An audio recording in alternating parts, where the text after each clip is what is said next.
Well, I'm Elizabeth Glennie, and this is, now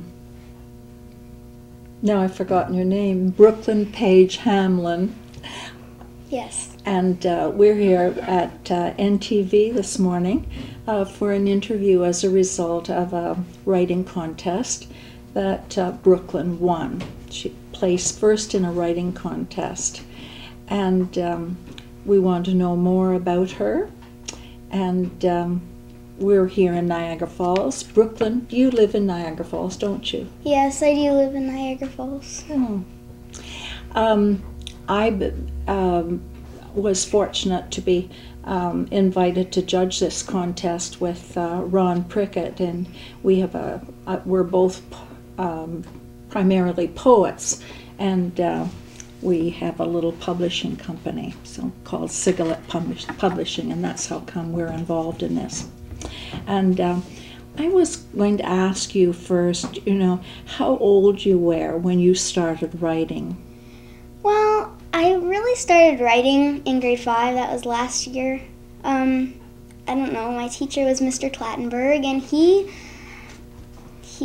encouraged me to write a lot, and he had us do a lot of writing assignment. There was the book of poems, there was the scary story contest, that was my favorite.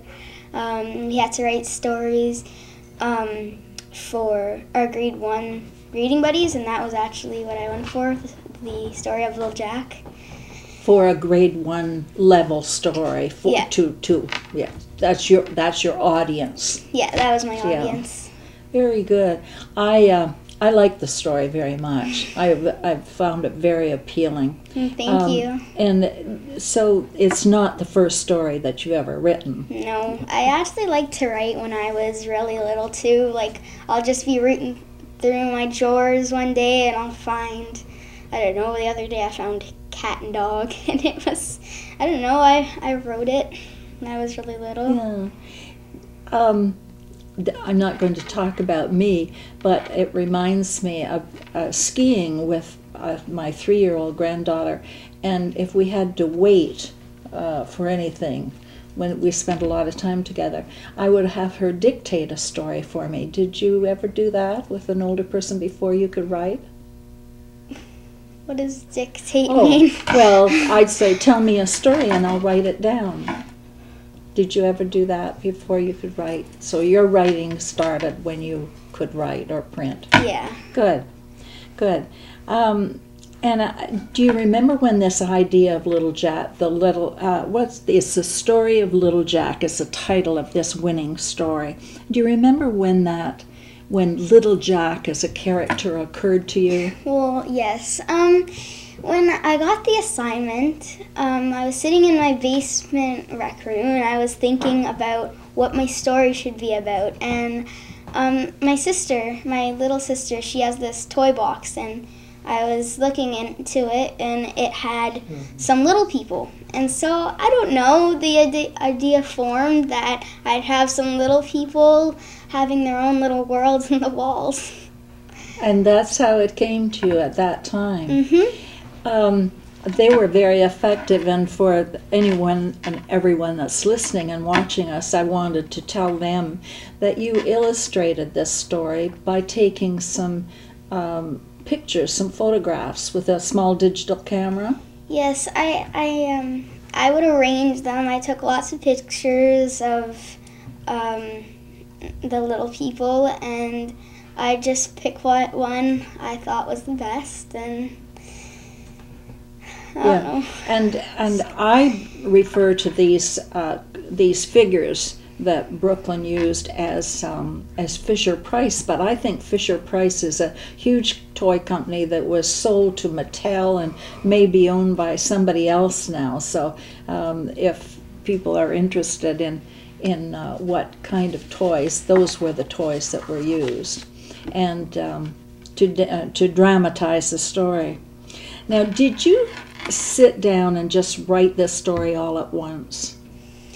Well, I wouldn't, I'd sit down at night. I don't know. That's when I really got my ideas. And so I didn't have much time before I had to start getting ready for bed. So it really just went on until the last day that you were able to get it in. Oh, I love that. You know, because I never submit anything until the day of, the last day, and I have to rush to the post office and make sure they date the envelope.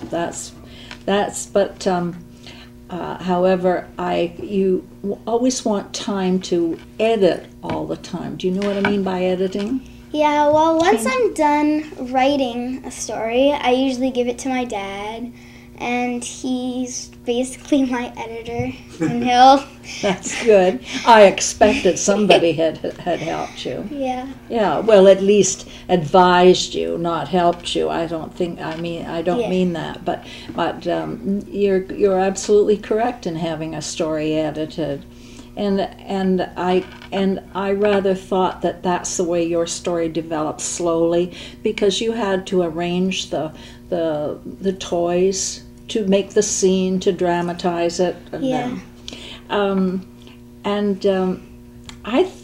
thought that the challenge of your story within the story was that the size of the little people. That was that's what gave you a balance. Little people as opposed to humans. Yeah. So that was a great idea. Mm-hmm. Now, I wrote a note here to tell you that I liked Jack from the moment he was introduced into the story. And I wondered, I hear a lot of writers talk about how they choose names for their characters. And how did you come upon Jack?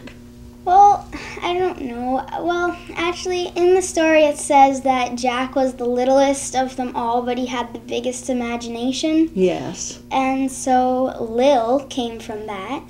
And I don't know really where Jack came from. I just thought maybe he looked like a Jack, I guess.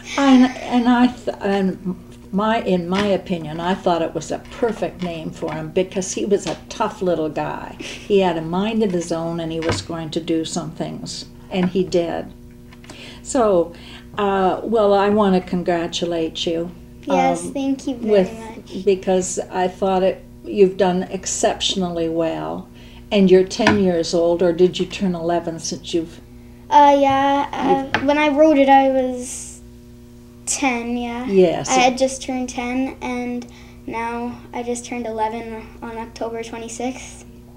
In October. Well, I want to wish you the best of luck in your writing career, and I think that you're a very promising young writer. Thank you very much.